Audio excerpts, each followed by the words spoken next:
대한민국 방산업체 한화에어로스페이스가 방산사업 호조에 힘입어 2분기 연속 최대 영업이익을 갈아치우며 승승장구 중입니다. 그 중에는 한화에어로스페이스의 제1효자 상품인 K9 자주포가 있는데요. 폴란드와 대규모 계약을 한 K9은 작년에 24대를 시작으로 올해 24대, 내년 82대, 2025년 82대 등 최근 1차 계약의 납품 일정이 상세히 공개되며 방산 대세임을 입증했습니다. 그런데 최근 K9 자주포에 전 세계 방산 관계자가 관심을 가질 만한 소식이 다양하게 나와 이목이 집중됐습니다.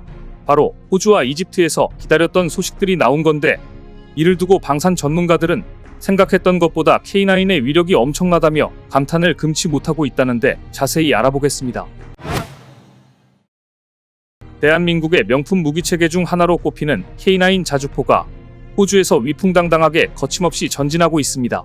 호주에서 진행된 다수의 성능 테스트에서 K9이 막강한 화력을 뿜어내며 호주 전역을 집어삼키는 듯한 모습이 연신 공개돼 감탄을 내뱉게 했는데요.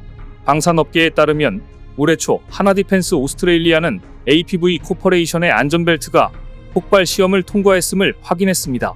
이번 폭발 실험은 이스라엘 방호 전문 업체 플라산에 의해 이뤄졌는데, 제품의 설계, 생산, 폭발 테스트 등 전반적인 성능에 깊은 인상을 받으며 APV의 안전벨트를 승인했습니다.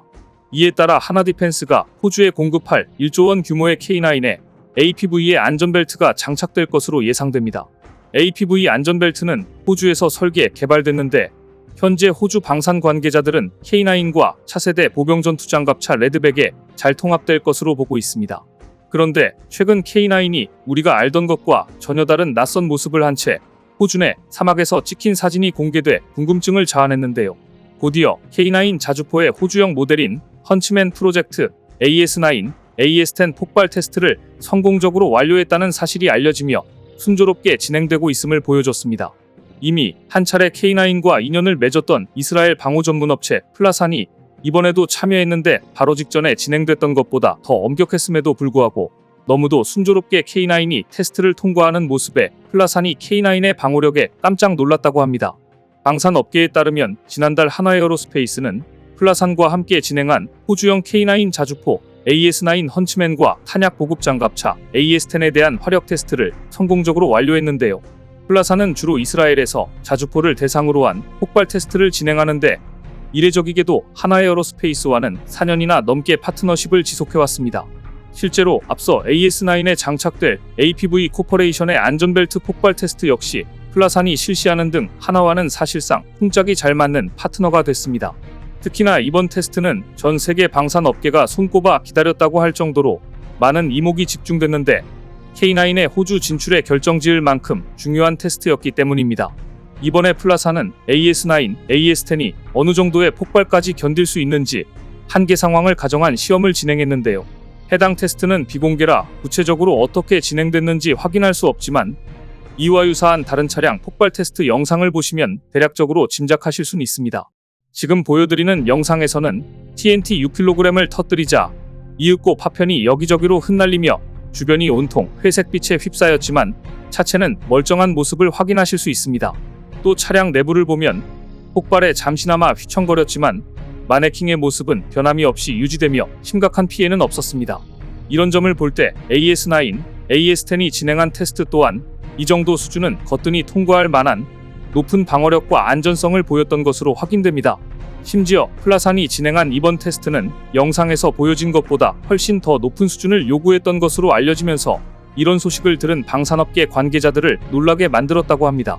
이런 가운데 K9을 최신 버전으로 업그레이드하기 위한 성능 개량 사업이 본격적으로 궤도에 오를 것으로 보이는데요. 방사청에 따르면 이번 달 안에 K9A2 체계 개발 기본 계획 수립을 위한 분과위원회가 열릴 예정으로, 이에 따라 K9의 2단계 성능 개량 버전이 대략적으로 공개될 것으로 보입니다. K9A2는 K9A1과 비교할 때 화력과 운용성이 대폭 강화될 전망으로, 작년에 공개된 시제품에서 가장 눈에 띄는 차이점은 포탄 자동 장전 장치를 채택한 것이었습니다. 덕분에 K9A1은 최대 발사 속도가 분당 6발이었으나 K9A2는 9발까지 가능해 최대 40%의 화력 강화 효과가 있다고 합니다. 또 기존에는 포반장, 사수, 부사수, 1번 포수, 조종수 등 총 5명의 승무원이 필요했으나 K9A2는 3명만으로 운용이 가능하다는 장점이 있습니다. 특히 K9A1을 도입한 호주의 캐서린 레이퍼 주한대사는 성능 개량을 통해 탑승 인원이 줄어들 수 있다는 소식에 엄청난 만족감을 드러냈는데요. 그리고 최근 외교관들을 다 모아놓고 실시한 전투훈련 시범에서도 호주 대사는 K9에 대해 대만족하는 모습을 드러내며 한바구음을 멈추지 않았습니다. 개발 중인 K9-8로 송탄 장치가 자동화되면 탑승 인원을 3명까지 줄일 수 있다고 설명하자 캐서린 대사가 만족한 듯 고개를 끄덕인 건데요. 이날 우리 군이 K9을 통해 선보인 전투 사격을 직접 본 다른 국가대사들도 감탄하기에 바빴는데요. 실제로 슬라메츠카 주한체코 대사는 한국은 매우 효율적인 무기를 생산하는 주요국 중 하나이며 체코에 무기를 제공할 수 있는 잠재적 공급자라고 말했습니다. 이종섭 국방부 장관 역시 호주 빅토리아주 질롱시에 위치한 K9 생산 공장 부지를 방문해 현장을 직접 둘러보기도 했는데요. 그런데 이렇게 K9이 잘 나가고 있는 건 그만한 특별한 이유가 따로 있습니다. 일단 K9은 몸체가 가벼워 주행 스피드가 뛰어난데 장애물이나 참호 통과 능력도 우수합니다. 무엇보다 사거리가 40km인데 반경 50m 안쪽에 떨어지는 등 파편이 통상 50m는 나가니 실제 목표를 거의 100% 타격하는 높은 정확성을 보입니다. 그리고 뭐니뭐니 해도 핵심은 가격으로 K9과 비슷한 성능의 독일제가 최소 2배 이상인 것에 비하면 가성비 측면에서 따라올 자가 없습니다. 이런 이유들로 가장 최근에 K9이 계약된 곳인 이집트에서 벌써 소식이 나왔는데요. 최근 이집트의 한 군사 전문가가 K9이 이집트 공장에서 테스트 중이라는 사실을 트위터로 공개한 것으로 현지 생산이 임박한 것으로 전해집니다. 앞서 이집트 군수산업부는 하나디펜스와 2조 원 규모의 K9을 공급하는 계약을 체결했으며 차량 부품의 67%를 현지 생산하기로 하면서 현지 공장의 장비 공급이 한창 진행됐었습니다. 이런 가운데 최근 한국에서 생산된 이집트 수출형인 K9A1EGY가 이집트 군사 공장에 인도돼 현지 생산을 시작하기 위한 검사에 돌입했다는 소식이 이집트 군사 전문가로부터 나왔는데요. 이집트 군사 전문가 마후무드 가말은 자신의 트위터 계정에 K9과 관련한 소식을 도배하며 기대에 찬 듯한 모습을 보였습니다. 실제로 K9 기술 이전 계약 체결 소식부터 이집트 카이로에서 열린 계약서 최종 서명식 등 K9에 대한 새로운 내용을 모두 시시각각 업데이트하며 현지에서 언제 생산될지 촉각을 곤두세우고 있었는데요.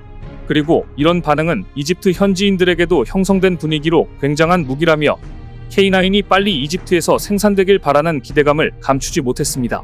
그리고 앞서 이집트 군수생산부 장관도 K9 현지 생산기지를 직접 방문해 공장을 시찰하고 최고 품질로 무기체계를 만들어 달라고 주문했는데요. 현재 이집트는 하나에어로스페이스로부터 이전받은 기술을 토대로 팩토리 200에서 K9 생산을 추진하고 있는데 이곳에서 M1A1 에이브럼스 탱크와 군용 차량인 신하200도 함께 조립되고 있습니다.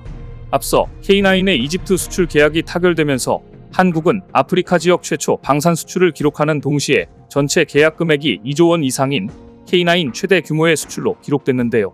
여기에 더해 하나디펜스와 이집트 국방부 간 10여 년의 장기간 협상이 진행됐던 이번 수출이 마무리되면서 한국과 이집트 간 방산협력에 새로운 전환점이 될 거란 평가도 나옵니다. 다만 K9의 이집트 수출이 계약됐을 당시 일부 보도된 내용 중 오해가 있었으나 특별한 이슈가 없는 것으로 확인되면서 잡음도 사라진 상태인데요. 우선 가격을 지나치게 낮춘 것 아닌가에 대한 의문은 말도 안 되는 일이며 한국 방산업계는 절대 손해보고 파는 장사를 하지 않는 것으로도 유명합니다. 실제로 우리가 마지노선으로 설정한 가격보다 이집트 측이 10% 더 깎아달라고 요구했지만 끝내 우리가 수용하지 않았다고 합니다.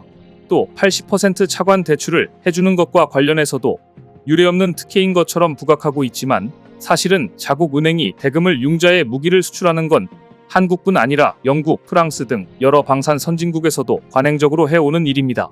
마지막으로 이집트 현지 생산으로 인해 제3국에 기술 유출 가능성이 있다는 주장도 현실성이 없는 이야기로 이집트의 경우 이미 미국이 최신 전차 현지 생산을 허용한 수준이기 때문에 방산기술 유출은 그리 우려할 만한 사항은 아닌 것으로 보입니다.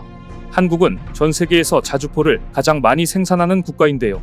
최근 K9과 관련한 반가운 소식들이 마구 쏟아지고 있는 가운데 본격적인 K9의 활약에 대해 기대해보겠습니다. 오늘 준비한 소식은 여기까지입니다.